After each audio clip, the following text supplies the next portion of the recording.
tardes. Les damos la bienvenida a la edición central de MD Noticias. ¿Cómo estás, Martín? ¿Cómo andás, Natalia? ¿Cómo andan ustedes? Esperemos que muy bien en esta jornada, ¿no? Promediando la semana que viene con un tema que es, por excelencia, el tema del día. Sí, excluyente. El postulante presidencial Frente Amplista, Yamandu Orsi, negó la denuncia realizada en su contra por parte de una mujer trans, quien lo acusa de haberla golpeado hace 10 años. Orsi dijo que no retirará su precandidatura ni realizará denuncia por difamación. El ex fiscal de Corte, Jorge Díaz, quien recientemente defendió a la ex vicecanciller Carolina H., será su abogado. Este caso va a ser investigado por la fiscal de Ciudad de la Costa, Sandra Fleitas. La dependencia de Fiscalía, que analiza justamente las denuncias centradas, catalogó la situación como una denuncia por lesiones. Además, colectivos trans mantienen contacto con la denunciante y si bien llaman a respaldar como concepto general las denuncias de agresiones contra integrantes justamente de la comunidad trans, entienden que se debería evitar el uso político del caso. Tendremos amplio desarrollo de esta información, pero no es la única. Aquí están los titulares en la mitad de la semana. La Intendencia recibió 400 reclamos desde distintos puntos de la ciudad por situaciones críticas a partir de las lluvias intensas de las últimas horas. La precandidata presidencial colorada, Carolina H., reivindicó su inocencia en el proceso de entrega del pasaporte al narcotraficante Sebastián Marcet y no confirmó ni descartó presentar nuevas pruebas. En 2023 hubo 422 fallecimientos por siniestros de tránsito, lo que confirma una tendencia decreciente desde el año 2013 a la fecha, según un informe de UNACEB. ACE designó a un nuevo director para el Hospital de Castillos tras denuncias de mala gestión. La directora anterior no fue destituida y se desempeñará como subdirectora. El Ministerio de Salud Pública anunció la incorporación de 7 nuevas prestaciones al Plan Integral de Atención en Salud. El Parlamento citó a las autoridades de los Ministerios de Desarrollo Social y Salud Pública para abordar la problemática de la gente en situación de calle. El presidente argentino Javier Milei barajó la posibilidad de eliminar el cepo cambiario y reiteró la intención de cerrar definitivamente el Banco Central, al tiempo que anunció un cambio en la política penitenciaria. En medio de ataques aéreos entre Rusia y Ucrania, el presidente ruso Vladimir Putin aseguró que desplegará tropas en la frontera con Finlandia y advirtió que está dispuesto a usar armas nucleares.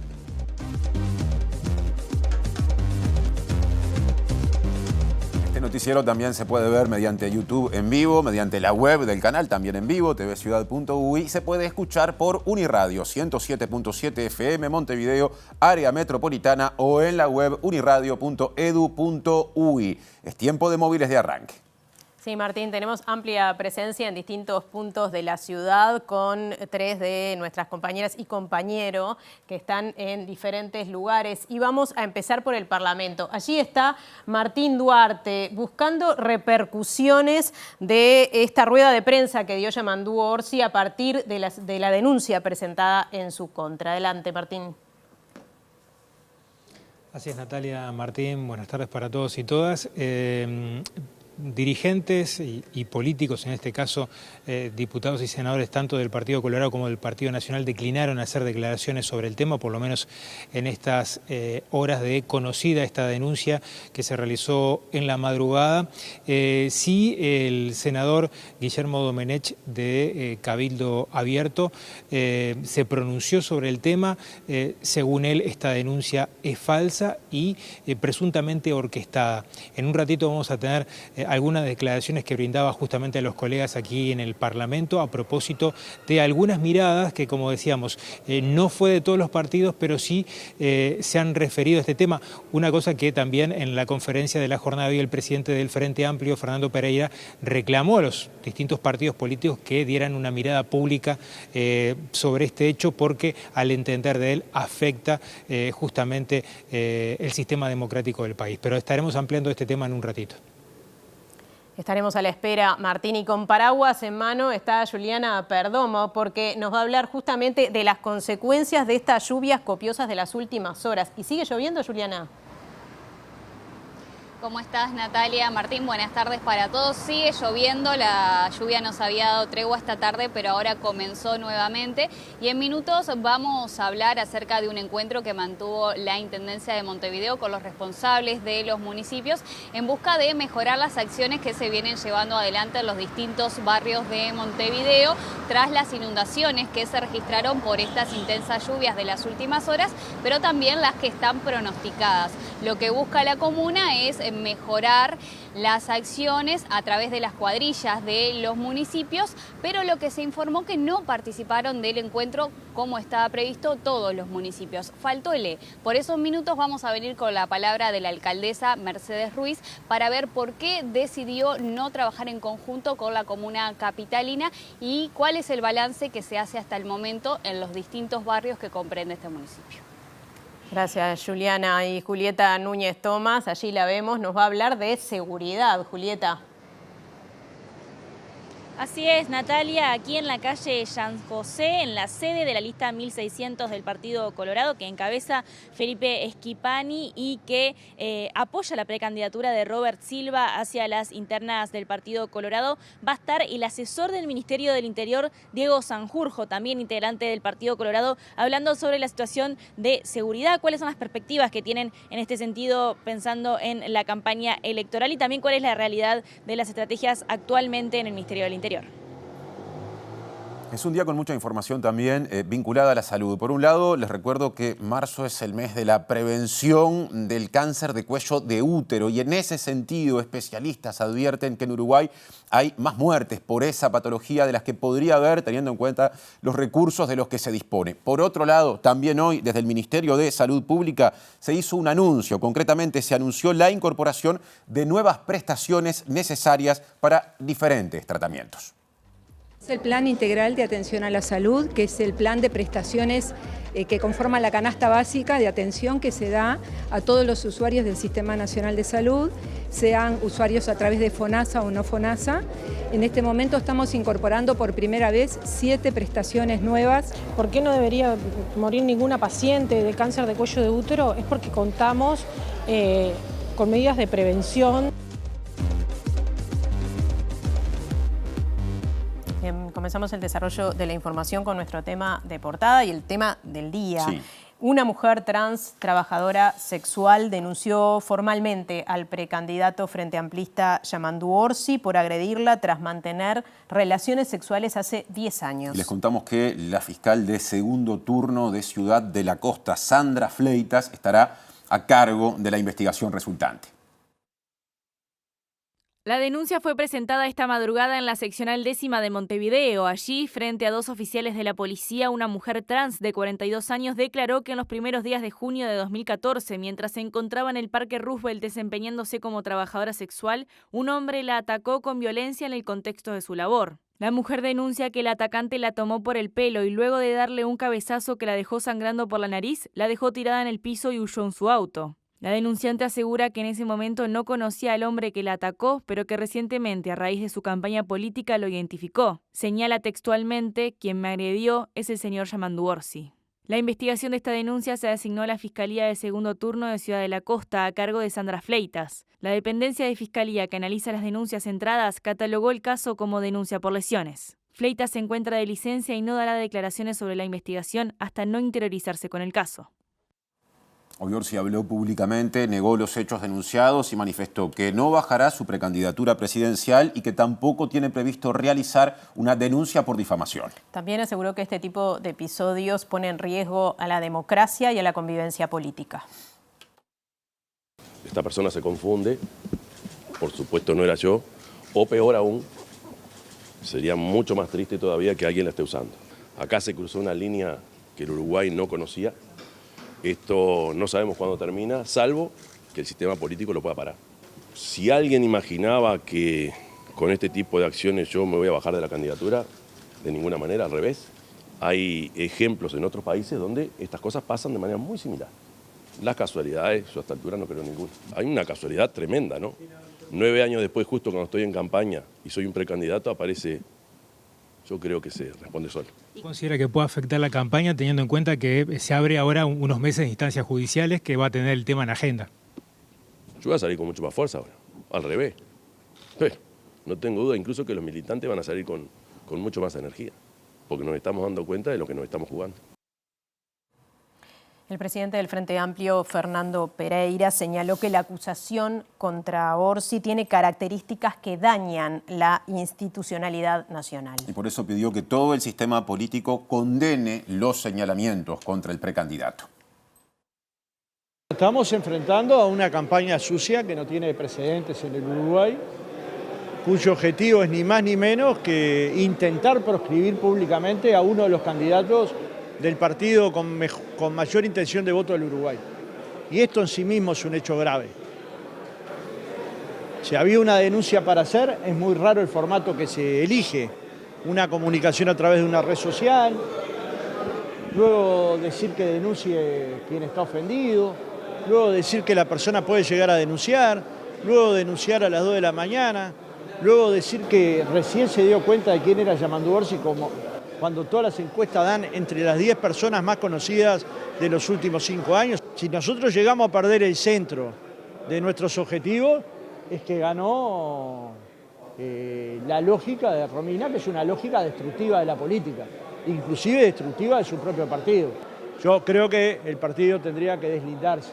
Y si bien lo ha hecho, se ha deslindado de las actitudes de ella sigue siendo parte del Partido Nacional como si nada sucediera. Estas cosas en Uruguay no pueden pasar de largo.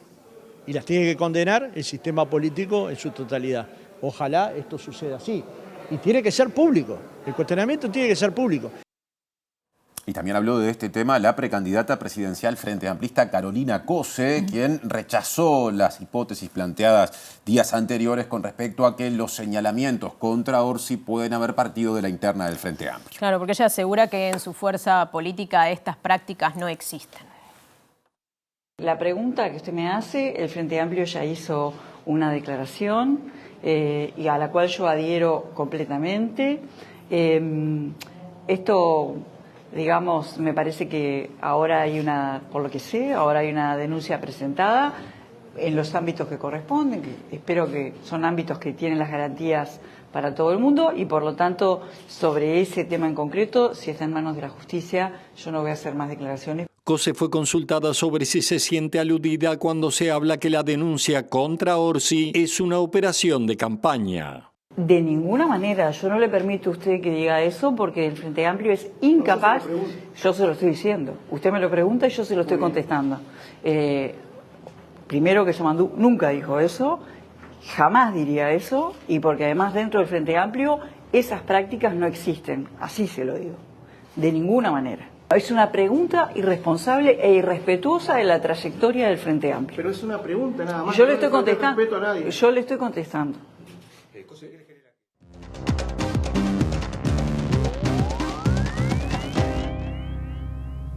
Bueno, decimos que es el hecho del día, probablemente sea el hecho de la campaña electoral que está comenzando, por eso damos la bienvenida a Eduardo Botinelli, que está con nosotros todos los miércoles y justamente hoy, obviamente, tenemos que analizar este suceso, Eduardo. Bueno, sí, buenas tardes. Por ahora es el hecho que más ha movido, sin dudas, y quizás esperemos que no haya más, ¿no? Digamos, de este sí. Estilo. Lo que parece inicialmente, digamos, desde el punto de vista de la opinión pública y de cómo puede impactar el punto de vista político, es que más allá de que cómo siga hacia adelante, esto lo primero que recibe Orsi es un golpe del punto de vista personal, es un golpe del punto de vista político y va a depender mucho cómo siga adelante e incluso después vamos a retomar un poquito la propia reacción que está viendo. Pero ya hay un golpe de ese punto de vista y hay otro que es cómo se cambia el eje de lo que se está hablando. ¿no? Sí. Y eso es un problema para una campaña electoral. Es decir, cuando uno va llevando adelante una campaña con determinados objetivos, determinadas metas, determinados temas que quiere instalar, y cuando aparecen estos, en realidad el eje vira y pasa esto. Tiene una conferencia de prensa donde tiene que estar hablando de estos temas, pero con una reacción que aparece inicialmente de pasaje a la ofensiva, ¿no? Es decir, no es de quedarse en una actitud defensiva, sino de posicionarse en un lugar de ataque a lo que está sucediendo, o a lo que cree que está sucediendo, cuál es su convicción de lo que está sucediendo, ¿no? Entonces eso, de alguna forma, amortigua eso que había dicho al principio. Como desde tu visión como estudioso de los temas políticos y también de las reacciones de las figuras políticas, ¿cómo viste hoy el temple de Orsi? Bueno, se lo vio, digamos, aplomado, tranquilo, digamos, no transmitió una sensación de nerviosismo, de dudas, ¿no? Es decir, tenía bastante claro lo que quería decir la articulación del discurso que hizo, las respuestas que dio, o sea, bastante, digamos, consolidado y de alguna forma también dando una señal, una muestra de algo que quizás no aparecía tanto en Orsi, que era lo de la firmeza, ¿no? O sea, una firmeza bastante clara al momento de declarar, sin demasiados titubeos, es decir, en ese sentido creo que eso lo colabora en su posicionamiento, digamos. Bien, él dijo varias veces que no solamente lo afectaba a él, sino obviamente a su fuerza política, pero también a todo el sistema. ¿Considerás que eso puede suceder? Bueno, si la posición que Orsi está planteando, que el Frente Amplio está planteando, es cierta, bueno, efectivamente es un problema del tipo de campaña que podemos llegar a tener. Vamos a ser bien claros, lo hemos hablado, era previsible que esta campaña electoral fuera difícil, que fuera dura, que tenga elementos de suciedad de campaña, estaba visto. No sabemos si esto se incluye o no. Claro. Digamos, desde la perspectiva que está planteando Orsi y el Frente Amplio, bueno, está en ese terreno. Y ese terreno es peligroso porque, por un lado, destruye carreras políticas o intenta destruir carreras políticas, por el otro, teniendo en cuenta eso arriba de la mesa, ahuyenta a gente que pudiera acercarse a la actividad política. Dice, ¿para qué me voy a meter si termina siendo este tipo de carnicería? Y por otro lado, aleja a la gente de la política, no a quien quiera participar directamente, sino a lo que está discutiendo la política, ¿no? Y esto, de alguna forma, aleja la política de la gente y a la gente de la política, y esto, desde el punto de vista de una construcción democrática, termina siendo nocivo. Claro, ahora uno tiende a pensar que, de alguna forma, el daño está hecho, sea real o no, se investigará, se sabrá lo que sucede, en fin. Parece que el daño estuviera hecho. Sin embargo, él dijo varias veces, nos vamos a ver fortalecidos. Puede suceder, o lo hemos visto muchas veces en política, que a veces lo que no mata fortalece, como dice el dicho.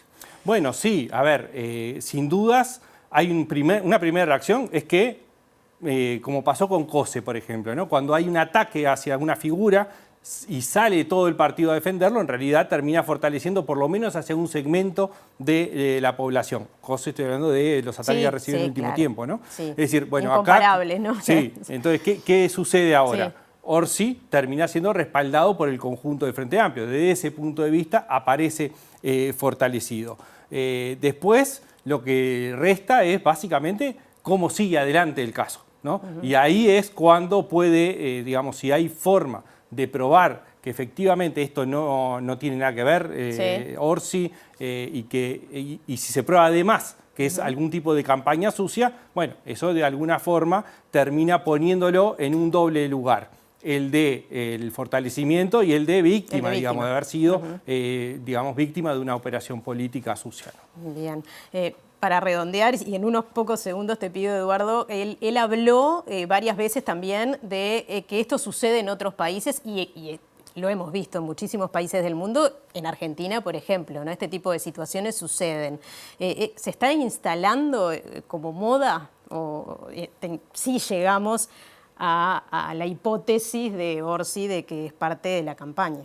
Bueno, digamos que en el mundo no es nuevo.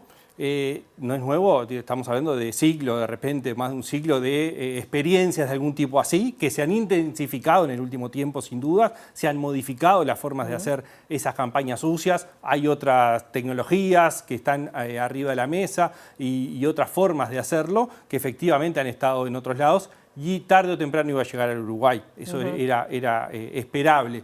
Lo distinto, digamos, es la cultura política. Bien. Y Uruguay tiene, por lo menos por ahora, una cultura distinta a lo que ha sucedido en otros países. Y lo que hay que rescatar en todo caso es cómo sigue hacia adelante el sistema político, hacia adelante desde hoy, digamos, hacia adelante, justamente para si esa cultura política se reafirma en contra de algún tipo de esas campañas o si, por el contrario, vamos pareciéndonos más a lo que sucede en otros países. Muchísimas gracias, Eduardo. Esto, como dijo Orsi, recién empieza. Esto recién empieza. Esto es así que seguiremos haciendo el análisis de estas situaciones u otras, esperemos más leves, que se vayan dando en la campaña. Hasta la semana que viene. Nos vemos la semana que viene. Ya sigue Martín. Presenta Antel Empresas. ¿Tenés Antel? Tenés un socio para hacer crecer tu negocio. Ahora, agenda de seguridad desde móvil con Julieta Núñez Tomás. Adelante, Juli. Así es, Martín, en unos minutos nada más va a comenzar aquí en la sede de la lista 1600 del Partido Colorado este conversatorio con el experto en seguridad y asesor del Ministerio del Interior, Diego Sanjurjo. Estamos con él para robarle unos minutos y hacerle unas consultas vinculadas principalmente a las políticas de seguridad que se van a impulsar desde el Partido Colorado. ¿Cuáles son, en tu opinión, aquellas políticas que se deben impulsar en este momento estratégicamente? Bueno, buenas noches antes que nada. Nosotros hoy no estamos presentando todavía el programa. Vamos a presentar el programa de seguridad el día 25 en un acto en la Casa del Partido Colorado, pero sin duda tenemos un programa que es muy ambicioso. Yo no tengo ninguna duda de que va a ser un programa del que se va a hablar mucho, que seguramente sea el programa, es decir, está mal porque que lo diga yo porque soy parte del equipo, pero un programa que va a marcar una diferencia con relación a los demás programas del espectro político. Tenemos muchas medidas y son muy ambiciosas, pero hoy no es el día todavía de presentarlas. ¿Y sobre qué vamos a estar hablando entonces hoy? Hoy vamos a hablar un poco sobre cuál es el diagnóstico, la evolución del delito en estos últimos 4 años, el cambio que ha habido en el último gobierno al traspaso de y cómo mirar para adelante, ¿no? Sin entrar en especificidades, porque queremos presentar el programa el día 25, pero sí queremos marcar las pautas por las que vamos a ir, ¿no? Es decir, tenemos algunas medidas o líneas generales que hoy no vamos a contar específicamente, pero que sí queremos que marquen la pauta de cómo va a ser el sistema de seguridad a partir del próximo gobierno. ¿Qué pautas se van a marcar precisamente para el sistema carcelario, donde algunos de los precandidatos de la fuerza política a la que usted pertenece hablan de montar un modelo como el de Bukele en este momento? Bien, a ver, en realidad nosotros no estamos tan lejos, ¿no? En realidad, porque somos el 10º país con más presos por habitante del mundo. El Salvador es el primero, pero la verdad que no estamos tan lejos de ello, ¿no? Nosotros tenemos una visión diferente, creemos que la cárcel tiene que ser un lugar para rehabilitar a los penados, para que no vuelvan a salir y reincidir nuevamente. Sabemos hoy que el 70% de todas las personas privadas de libertad salen y a los pocos años vuelven a prisión por un nuevo delito que cometieron. Por tanto, nuestro sistema no está funcionando como debería, ¿no? Ahora mismo en el Ministerio del Interior, dentro de un par de semanas seguramente, vamos a estar presentando el diseño de una estrategia nacional de reforma del sistema penitenciario y nosotros desde el Partido Colorado y desde CRECE en particular queremos implementar ese plan. Es decir, va a ser un plan muy ambicioso para los próximos 20 años seguramente y nosotros como primer gobierno después de queremos empezar esa implementación, empezar a transformar un sistema que me parece que con el que nadie está contento y que nos avergüenza a todos, ¿no? Tú has hablado mucho sobre la política de desarme, lo estudiaste académicamente, hablabas de un programa ambicioso. ¿Puede darse el contexto para empezar a pensar en nuevas políticas vinculadas al porte de armas? Bueno, al porte de armas expresamente quizá no, porque es una medida que ya está prohibida, es decir, se necesita un permiso especial para el porte de armas en Uruguay. Ahora, nosotros en nuestro programa de gobierno, que como les digo, lo vamos a presentar el 25, pero hay sí una medida muy ambiciosa de desarme civil, pero voluntario, claramente voluntario, pero nos parece también que no puede ser que Uruguay, con el problema y la proliferación tan alta de armas de fuego que tenga, no tenga un programa interesante, moderno de desarme voluntario y civil de armas de fuego. ¿Es momento de aplicar las medidas alternativas y que la excepción sea la prisión efectiva como forma también de descongestionar lo que es el sistema penitenciario? De vuelta, ya lo tenemos, ¿verdad? Es decir, nunca vamos a empezar de cero. Ya tenemos un sistema de penas alternativas, hay alrededor de 9.000 personas cursando penas alternativas, pero claramente no es el sistema de penas alternativas que precisamos, porque no tiene los recursos humanos ni materiales y no consigue en gran medida aquello para lo que fue diseñado, que es que las personas tengan una pena efectiva y que no vuelvan a delinquir, ¿no? Entonces, en ese sentido, parte de la estrategia de reforma del sistema penitenciario pasa por fortalecer, sin duda, lugar a dudas, las medidas alternativas. Hay otro tema sobre la mesa, hay muchos legisladores que están a favor de la legalización de todas las drogas. ¿Qué opinan en ese sentido? Bueno, a ver, yo tengo una opinión personal que no es la del Partido Colorado, tampoco es la del Ministerio del Interior, que es que, bueno, hay que seguir probando alternativas porque las políticas que tenemos actualmente no satisfacen a nadie, ¿verdad? Pero es una medida que creo que hay que discutir en profundidad, no es una medida que se pueda tomar a la ligera. Legalizar todo por legalizar sería, sin duda alguna, un desastre. Pero bueno, considero que se podrían probar cosas vueltas, pero como digo, es una opinión personal. Muchas gracias. Muchas gracias. Presentó Antel Empresas. ¿Tenés Antel? Tenés un socio para hacer crecer tu negocio. Y ahora desde Estudios cambiamos de tema. Les contamos que la precandidata presidencial colorada Carolina H. reivindicó su inocencia en el caso que terminó con la entrega del pasaporte al narcotraficante Sebastián Marcet y también dijo que no descarta ni confirma de momento la presentación de nuevas pruebas a propósito. Además, con respecto a la campaña electoral, propuso generar un acuerdo interpartidario en materia de seguridad. No hay liderazgo claro después de la ida de la retirada de la política de Ernesto Talvi. Entonces, me parece que esta es una elección importante para que esos liderazgos o esos énfasis queden establecidos luego de la interna. Soy consciente de que puede ser para algunas personas incómodo por algunos motivos, ¿no? Pero es un camino que estoy recorriendo con libertad, que estoy recorriendo con seguridad y convencida de que puedo ser... que puedo aportar a un espacio en el partido que está faltando. Sobre la entrega del pasaporte al narco Sebastián Marcet, H. reitera que no es responsable. Me tocó vivir una injusticia en cuanto a que se me responsabilizó y quizás en la opinión pública se me puso como culpable de algo que yo no era culpable. A ver, el pasaporte además, vamos a ser claros, la responsabilidad es del Ministerio del Interior. Que era el hilo más fino, era el hilo más fino. Que era la única mujer, también era la única mujer. Que era la única del Partido Colorado, también es cierto.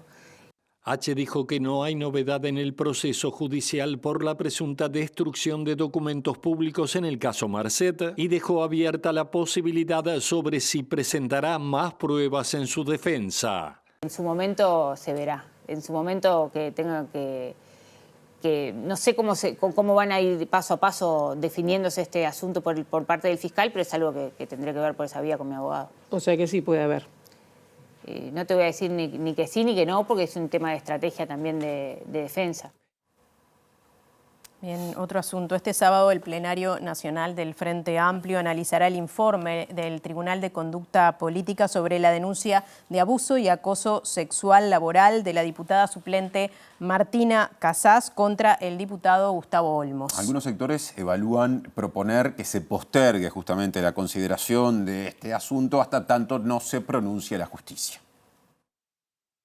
El silencio no es consentimiento, digamos. Y esto con los otros casos que ha habido por ahí en los que se tiende a pensar que, bueno, pero si no dijiste que no, si no lo rechazaste, bueno, pero tampoco hubo un consentimiento explícito. Pasturino se refiere a la versión de Martina Casás y a la ley número 19.580 de violencia hacia las mujeres basada en género.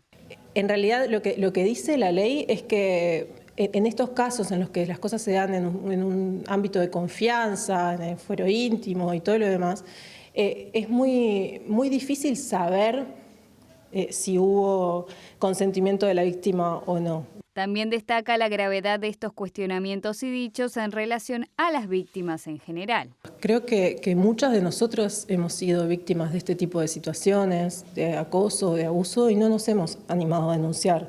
Entonces, no nos hemos animado a denunciar porque sabemos qué es lo que pasa con las víctimas. En algunos casos en la justicia, en otros casos en el ámbito público, como es en este caso, que todo el mundo tuvo que opinar. Pasa a ser materia opinable tu vida, lo que hiciste antes, lo que hiciste después, y eso está legislado. No puede ser parte de lo que se falle, digamos, tomar en cuenta esto, sino la situación puntual y cuáles son los elementos probatorios que hay para esos hechos puntuales.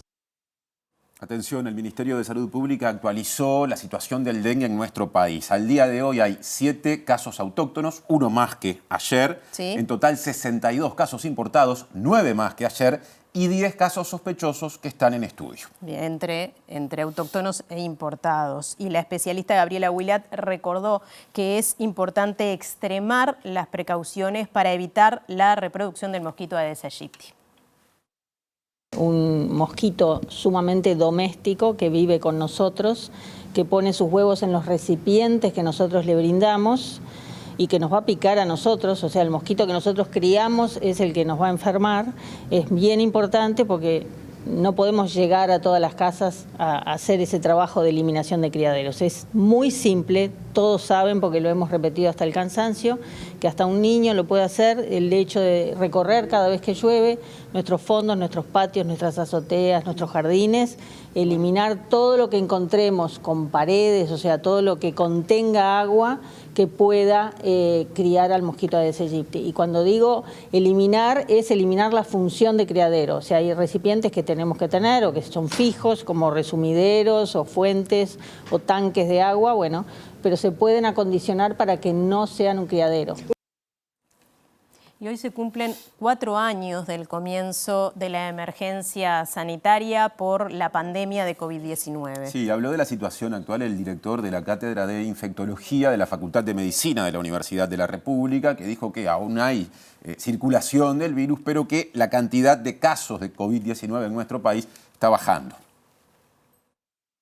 Mantenemos una circulación del virus del COVID-19, una circulación que tuvo cierto aumento desde fin de año, enero y yo diría hasta primera, segunda semana de febrero, y ahora estamos como volviendo a una etapa previa similar a la que tuvimos en la mayor parte del año 2023, que fue de una circulación baja en general. Siguen habiendo casos. Los casos que están llegando a los centros asistenciales son los casos en las personas que tienen riesgo de presentar formas más graves, fundamentalmente los adultos muy mayores, con muchas otras comorbilidades, y los pacientes o las personas que tienen las defensas bajas, o sea que tienen lo que llamamos inmunosupresión. Esos son los casos que están llegando a una etapa de internación y son los casos en los cuales se justifica hacer la búsqueda y confirmar el diagnóstico, porque además hay tratamientos disponibles para esa situación.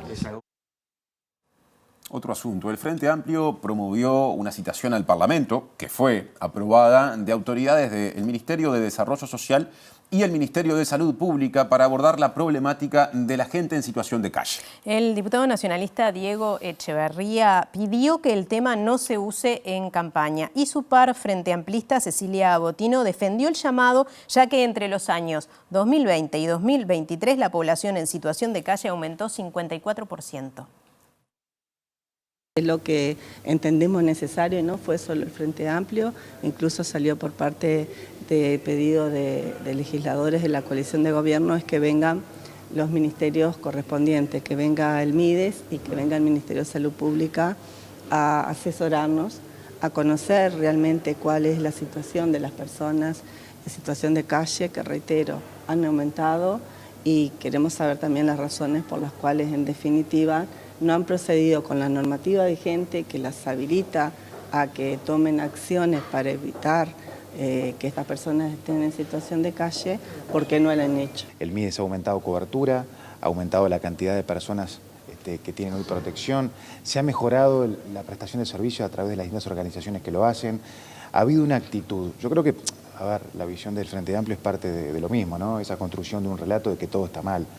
Creo que el MIDES tiene una función social que nosotros tenemos que profundizar. Este gobierno ha dado muestras muy pero muy vastas de su vocación de servicio en estos temas. Y en estos temas, la verdad que creo que tiene que haber consensos. No puede haber dos lecturas. Y no podemos hacer de la desgracia ajena un botín electoral.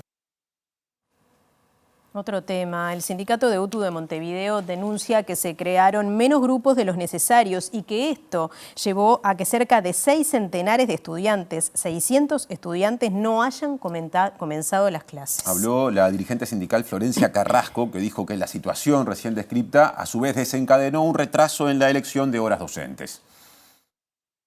Son grupos que su apertura depende de tener la cantidad de inscriptos suficientes. Las escuelas lo solicitan porque tienen la capacidad locativa, el personal de docencia indirecta necesario, y la Dirección General lo que dice es, bueno, si conseguimos alumnos suficientes, un mínimo de alumnos suficientes, esos grupos se habilitan. Estos grupos están en amarillo, pendientes de ser habilitados desde el mes de diciembre, cuando se hizo el planillado, que es cuando se arma la oferta educativa para el año siguiente. No se ponen como grupos disponibles para ser elegidas las horas por parte de los docentes y los grupos no empiezan. Logramos recabar datos de algunas escuelas, tenemos datos de 6 o 7 escuelas, y solo en esas escuelas llegamos a contabilizar casi 600 estudiantes inscriptos desde diciembre en cursos que al día de hoy no solo que no han comenzado, sino que no van a comenzar tampoco esta semana. Además de que eso significa de que los docentes estamos a esta altura del año sin completar nuestra carga horaria y por lo tanto nuestro salario, ¿no? Cuando se pierde una jornada de clases por un paro, por justas reivindicaciones, se rasgan las vestiduras, pero acá estamos hablando de que en este pequeño muestreo que hicimos hay 600 estudiantes que ya van a haber perdido por lo menos 2 semanas enteras de clases el día que se elijan las horas.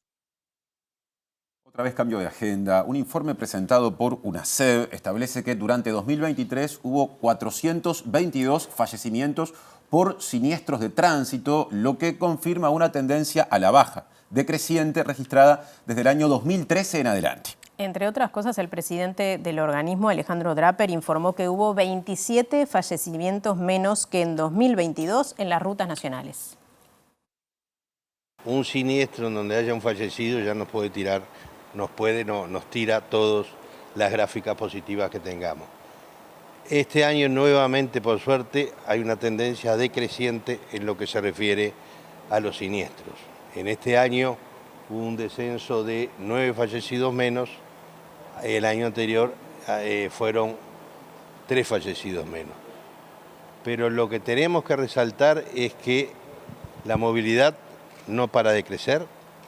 Y cuando digo esto, lo digo porque en este año hubieron más de 11 millones de autos que pasaron por los peajes, lo que significa que son 11.000 autos más por día que están pasando, más la venta de coches que también fue de más de 4.000 vehículos.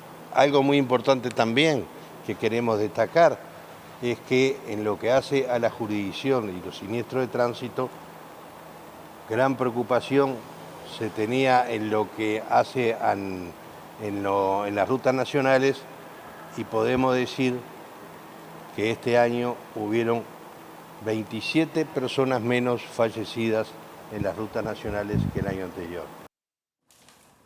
La Intendencia de Montevideo recibió 400 reclamos desde distintos puntos de la ciudad por situaciones críticas a partir de las lluvias de los últimos días. Y esta mañana hubo una reunión entre autoridades de la Intendencia y representantes de los municipios para coordinar a futuro acciones de mitigación. Lo que estamos haciendo es responder a las solicitudes. Después las evaluaciones se harán. Ahora lo importante es trabajar. Y como parte de ese trabajo hemos hoy citado a todos los municipios, concurrieron todos los alcaldes o representantes, bueno, con excepción del municipio E, que entendió que no tenía que participar, trabajamos mucho con ellos en mejorar las acciones de coordinación ante la respuesta a este evento para optimizar el uso de los recursos que tenemos y poder responder mejor a la población, que es lo que todos estamos en este momento, ¿no? ¿Cómo se dará esa complementación entonces? Bueno, por ejemplo, a nivel operativo, con el trabajo de comunicación de las cosas que llegan, con la articulación con las cuadrillas y las tareas que corresponden a los municipios, por ejemplo, limpieza de boca de tormenta, cómo se hace esa coordinación con los trabajos que la Intendencia también hace como forma de control, cómo articular con las cuadrillas de arbolado, es decir, tener una comunicación de ida y vuelta y además cómo jerarquizar situaciones que se puedan dar, es decir, desde el municipio que nos digan, bueno, acá hay una situación importante más allá de lo que llega a través del 092-50-260 para poder jerarquizar. Monchequi dijo que el pozo en la Rambla de Punta Carretas no es consecuencia de los eventos meteorológicos, sino que tiene que ver con la marea y la dinámica costera. Sostuvo que se está trabajando en las causas y que la semana próxima se reparará.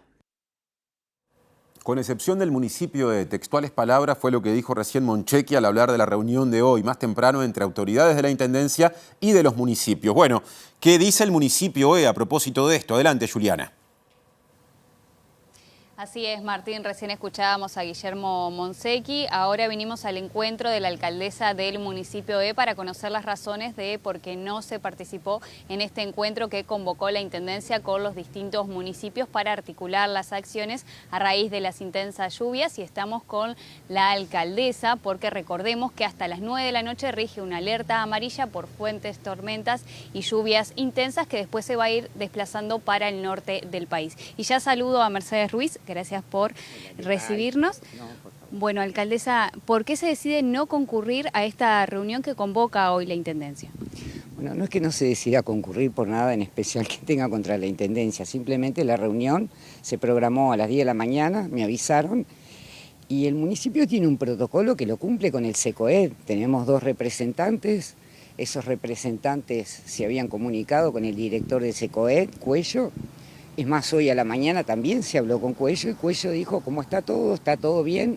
Nosotros teníamos todo controlado, conocemos perfecto las zonas que tienen problemas de inundaciones, donde hay problemas de repente con boca de tormenta, porque también la falta de limpieza del entorno a contenedores, que teníamos bastantes días de atraso, no ayudó mucho, así que estuvimos ocupándonos de todo el tema de destape de boca de tormenta, y anoche, bajo lluvia torrencial, recorriendo todos los asentamientos, que no son pocos los que me tocan en el municipio. Luego, ¿se dialogó con estas horas con la Intendencia para conocer qué se habló en ese encuentro? ¿Qué se habló en el encuentro de hoy? Sí, hablé con alcaldes y nada, me comentaron que era todo un tema de protocolo, que la Intendencia estaba a las órdenes, cosa que ya lo sabemos, que el SECOED siempre coordina con nosotros. Se hace el protocolo que se hace siempre cuando hay estas tormentas, que ya han ocurrido en otras veces. Es la primera vez que llaman a esta reunión. Y yo la verdad, tanto los representantes del SECOED como yo, alcaldesa, yo estaba en el territorio entregando colchones, comida, ropa seca, y la verdad no tenía tiempo para reuniones. Pero no fue por nada en especial, ni por despreciar a la reunión de Monsequi, para nada. Yo estaba cumpliendo con mi trabajo, que era estar en el territorio, en los asentamientos, que la situación realmente sí que fue complicada. A propósito de los asentamientos, ¿cómo se está trabajando a esta hora y qué se tuvo que hacer? Bueno, nosotros ayer a la tarde hicimos todo un recorrido por los 3 asentamientos más grandes que tenemos. Vimos las necesidades, vimos cómo estaban, el tema se pudo destapar todo lo que pudimos para que las casas que estaban inundadas perdieran el agua.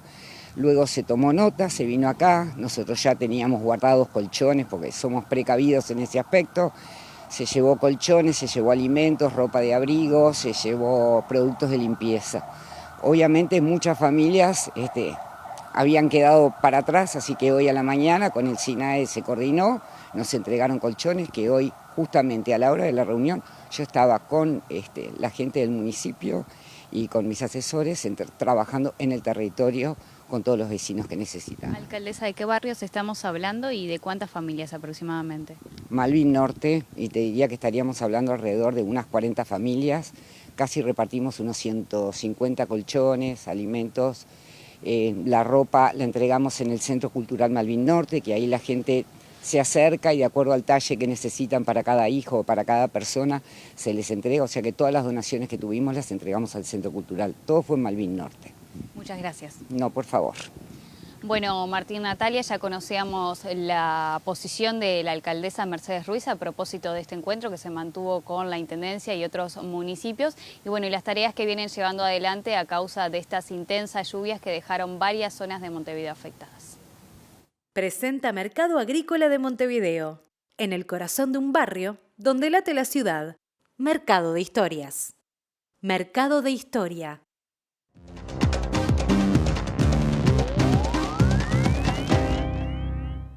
¿Qué tal? Buenas noches. Abrimos el capítulo internacional y como viene ocurriendo muy habitualmente lo hacemos en la República Argentina, que está en la previa de una jornada de mucho debate mañana cuando el Parlamento analice con pocas posibilidades de aprobación el decreto de necesidad y urgencia y se debate mucho las políticas de lucha contra el narcotráfico en Rosario. El presidente Javier Milei habló hoy para Radio Mitre, hizo varias referencias a distintas situaciones que tienen que ver con la economía, dijo que se estudia la posibilidad de terminar con el cepo cambiario, pero que para eso se necesitan ciertas garantías. Habló también de su decisión de seguir adelante con el cierre del Banco Central y habló de políticas penitenciarias distintas a partir justamente de la situación que se plantea en la ciudad de Rosario y dijo que la idea era vender las cárceles para construir otras con ese dinero en las afueras de la ciudad.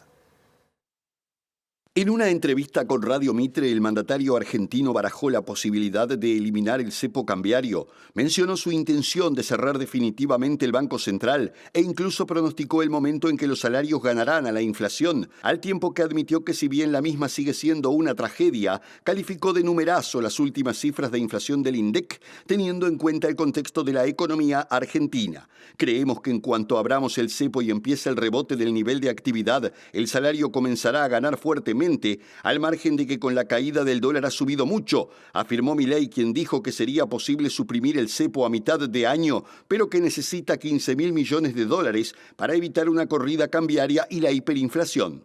Por otro lado, Milei habló sobre la escalada de violencia armada desatada por el narcotráfico en Rosario, asegurando que el gobierno trabaja en la modificación de la Ley de Seguridad Interior, similar a las reformas legales que se aplicaron en Italia, Estados Unidos y en El Salvador de Nayib Bukele para terminar con las mafias. El mandatario comentó que podría llevar a cabo cambios en el sistema penitenciario y que piensa vender algunas cárceles públicas que se encuentran en terrenos de mucho valor inmobiliario, con el objetivo de construir con esos fondos nuevas cárceles de máxima seguridad alejadas de la ciudad que incluso podrían ser privadas.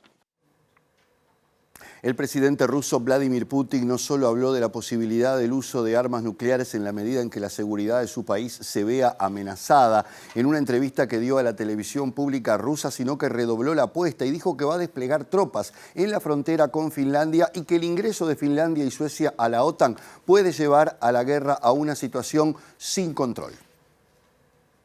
En una entrevista con la televisión estatal rusa, Vladimir Putin dijo que está dispuesto a utilizar armas nucleares si existe una amenaza al Estado, la soberanía o la independencia de Rusia y remarcó que espera que Estados Unidos evite cualquier escalada que pueda desencadenar una guerra de ese tipo, pero enfatizó que las fuerzas nucleares de Rusia están preparadas para ello. El mandatario afirmó que el uso de este tipo de armas no es necesario en Ucrania y expresó su confianza en que Moscú logrará sus objetivos en esa guerra al tiempo que mantuvo la puerta abierta a conversaciones de paz con Kiev, pero enfatizando que cualquier acuerdo requeriría garantías firmes de Occidente. Según Putin, los más recientes ataques contra distintas regiones de Rusia buscan interferir en el desarrollo de las elecciones presidenciales que tendrán lugar en los próximos días, destacando que los ataques tienen como trasfondo los fracasos de Ucrania en el frente, por lo que su gobierno necesita exhibir algo que genere un efecto informativo. Por otra parte, el presidente ruso negó que su país interfiera de ninguna manera en las elecciones de Estados Unidos, reiterando que Moscú trabajará con cualquier líder en quien confíe el pueblo estadounidense, indicando que la situación preelectoral actual en el país norteamericano se está volviendo cada vez más incivilizada.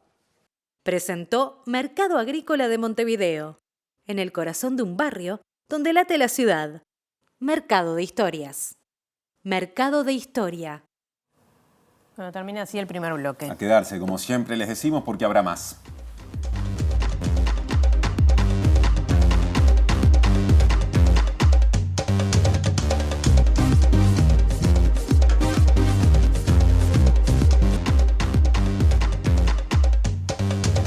El segundo bloque de la edición central de MBD Noticias en TV Ciudad. Nos vamos ya mismo al Parlamento. Allí está nuestro compañero Martín Duarte en busca de repercusiones de esta denuncia contra Yamandu Orsi. Adelante, Martín. Gracias, Natalia. Hoy les comentábamos en el inicio de MBD Noticias a propósito de las repercusiones de esta conferencia de prensa que brindó en horas de la tarde Yamandu Orsi, el pedido también del presidente del Frente Amplio, Fernando Pereira, a que se expresaran públicamente los distintos actores políticos, en este caso del oficialismo. Estuvimos haciendo un sondeo durante horas de la tarde y encontramos una postura bastante unánime en diputados y senadores del Partido Nacional y del Partido Colorado de no expresarse sobre el tema. En estas últimas horas, uno de los senadores del Partido Nacional, el ex ministro de Defensa, Javier García, se expresó sobre el tema y reclamó al Frente Amplio que si tiene pruebas de que esta situación que está enfrentando Orsi, de esta denuncia, es una operación política que presente justamente las pruebas a nivel judicial Nacional. Han sido declaraciones de estas últimas horas del legislador del Partido Nacional. Y otro de los que se refirió al tema fue el cabildante Guillermo Domenech. En este caso, en declaraciones a los colegas aquí en el Parlamento, hizo referencia a que, en este caso, señala que no ve con realeza estas denuncias que de alguna forma afectan al sistema político, y de esta manera se manifestaba en torno a lo que señaló Orsi justamente en la tarde de hoy. Tengo la convicción, y lo dije ayer en el Senado, de su inocencia. Esto es terrible porque esto desvirtúa la política, desvirtúa la ética política. Yo rechazo este tipo de cosas. La verdad que no me parece verosímil, no me parece verosímil. Yo creo que la justicia tiene que ser muy severa en estos casos, si no se comprueba la veracidad de la denuncia, ¿no? Acá tiene que haber algunas sanciones ejemplarizantes si la denuncia es falsa, ¿no? Bueno, nos estamos yendo rapidito, pero repasamos antes los datos del tiempo. Rige a esta hora una alerta amarilla hasta las 21 en esta zona del país y no hay demasiadas mejoras. No, por lo menos para mañana jueves, 14 de marzo, precipitaciones y tormentas en Montevideo y área metropolitana con mínima prevista de 18 grados, como ven, y máxima de 24. Y el viernes 15 de marzo la máxima será de 17 grados, la máxima será de 24 grados, la mínima de 17 y asoma un tibio sol. Sí, veremos. Pero desmejora después en las últimas horas, así que va a ser un ratito nomás. Ya llega lado B a la pantalla de TV Ciudad. Luego mira Montevideo y los invitamos a quedarse también mañana en las ediciones de MBD Noticias a las 8 y a las 3. Porque a las 19 vendrá la edición central además. Que pasen bien. Hasta mañana.